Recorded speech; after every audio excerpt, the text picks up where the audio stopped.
Jamgon Mipam, His Life and Teachings, is a book about Mipam Rinpoche, who lived in eastern Tibet, in Kham, in the late 19th, early 20th century.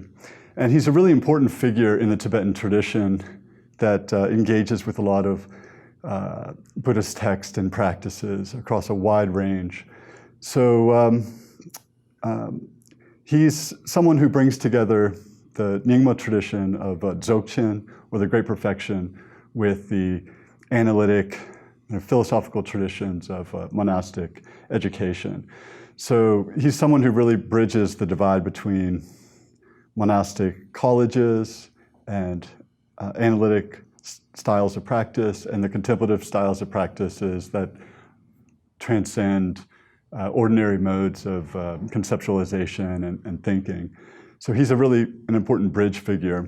And I was drawn to him because he's someone that really relates to kind of the present moment in Tibetan culture and in Buddhist culture, that he's bridging study and practice and is taking the best of a wide range of Tibetan traditions and bringing them together into this wide synthesis. So the book is basically, the first third of it introduces his life and the background of his tradition, the Nyingma tradition, and it situates that tradition within the purview of different Tibetan schools.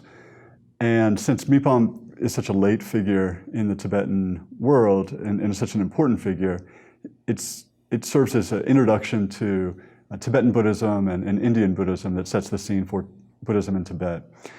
And then the main part of the book, which is the second part, it describes an overview of his thought. So he is someone who brings together the second and third turnings of the wheel, the Perfection of Wisdom Sutras and the Buddha Nature and Yogacara traditions. He also integrates prasangika madhyamaka, this radical dialectic of emptiness, together with the yogic practice and discourses on the mind and the nature of mind and Yogacara. And he also brings together sutra and tantra. So the sutras, the words of the Buddha, and the philosophical traditions that orient that in Tibet and India, as well as the tantric traditions that are distinctive to his Nyingma school. So the second part, the overview, shows how he integrates all these different traditions together in this grand synthesis. And then the last third of the book is selected excerpts from different texts that illustrate some of the themes that come up throughout the book. So in the last section, there's 32 short excerpts that show how he, in his own words, or in his translated words, how he integrates these different dimensions of study and practice and the middle way of Madhyamaka and the Great Perfection. So he's someone who is writing on a broad range of themes.